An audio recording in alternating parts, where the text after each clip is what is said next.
Magandang umaga mga bossing. Meron tayo ditong ending game kung saan nauwi sa puzzle mga bossing. Tig-limang piyesa ang piyon.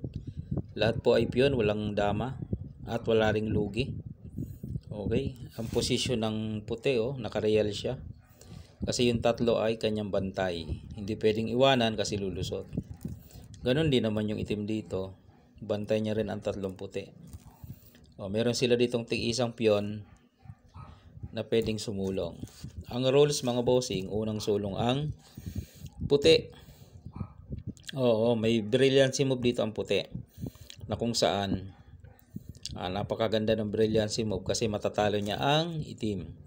Pero bago ko ipakita yung brilliancy move ng puti, ipapakita ko rin kung saan naman matatalo ang puti kapag mali ang kanyang sulong, ang key move. Okay? Dito ko ipapakita sa page nating mind blowing kasi ginagaya ang aking puzzle doon sa kabila. Okay, sana kung gayahin yung puzzle shout out ka. Shout out sa iyo sa puzzle mo, parang ganoon hindi man lang tayo kinukuha lang yung ating puzzle at kino-content. Okay lang i-content ang ating puzzle, pero magpaalam din sana Okay lang. Sige. Tuloy natin. Pakita ko na yung maling sulong ng puti dito. Ito ang maling sulong niya mga boss kasi matatalo siya ng itim. Bakit? Susulong yan dito. Alangan namang sumulong ang puti dito. Iwanan niya. Di makakadama to. Malamang ito susulong ng puti. Kaso papakainan Pagkain ng puti, kain ng itim. Wala na. Walang magandang tirang puti. Matatalo. Kasi real mangyari niya, sacrifice yan. Tapos susulong dito. Ay lugi na ng isang puti. Kaya sabi ko matatalo ang puti pag mali ang key move. Ay ano ba yung brilliancy move ng puti para talunin ng itim? Ganito. Okay? Ayan yung position Ang brilliancy move dyan ng puti mga boss ay ganito. Pakain mo yan para dumama ang itim. Yan. Ngayon isabay mo to. Hindi yan pwedeng kainin itong puti, ng itim itong puti. Bakit? Kasi merong kaing dalawa, ayan obligado ang dos. Kakain yan Kaya nga sumabay dito ang puti kasi obligado ang dos. Yan kakainin dalawa. Ayun. Ngayon kakain ng puti, dama siya. Dyan, 3 versus 2. Kayang talunin yan mga bossing. Isa-isay natin kasi pwede siya dito, pwede siya dito, pwede siya dito. Kapag dito siya, dito ka na agad para makuha mo na yung linyang yan. Yung dalawa na yan, mabantayan mo, okay? Talo yan. Ngayon, balik ko lang. Paano kung ito? Dito ka naman.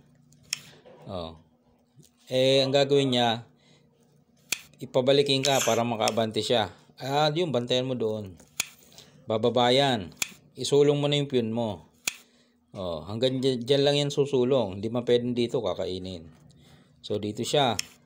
Ilock mo lang yan. Abante ang piyon niya, abante mo rin. Pag abante ng kanyang piyon, dito ka lang. Dito siya. Yun. Ilagay mo yung dama mo doon para kung dadama siya, papakain mo. Ay syempre hindi mo na idadama. Ito mo na gagawin niya. Balik ka doon. Pag pinakain, sagad mo lang gandulo. Sagad mo gandulo para pagdama niya, di ba? So ang ginawa dito muna. Di doon ka na. Sagad mo ulit sa dulo yung dama, no choice siya ngayon.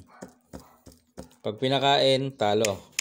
Lock Pag dumama, talo. Pakain yan Kaubos. Ayun. Balik natin yung position. Kaya matatalo siya dyan kahit tatlo yung natira. May dama ka naman at isang piyon. Kumain ka dito dalawa Paano kung dito? Dito ka naman sulong mo yan. Susulong niya ito. Unahan mo dito. Para yung linya na yan, makuha mo yan. Pinabalik ka ngayon. Tapos sumulong dyan. E di, sulong mo lang. Timing lang yan eh. Pinalo up ito. O, sayangin mo. Iilag yan. Siyempre iilag yan. Pwede siya hindi umilag. Pwedeng gumanon.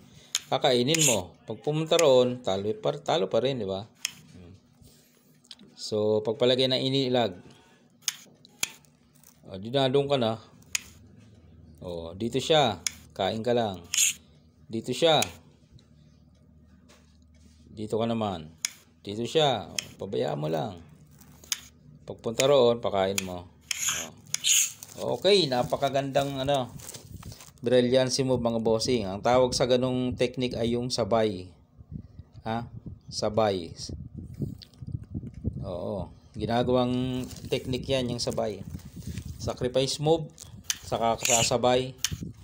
Yan. Di ba? Yun naman ang rules eh. Kung ano yung maraming kain, doon siya kakain. Kain dalawa, dama ka.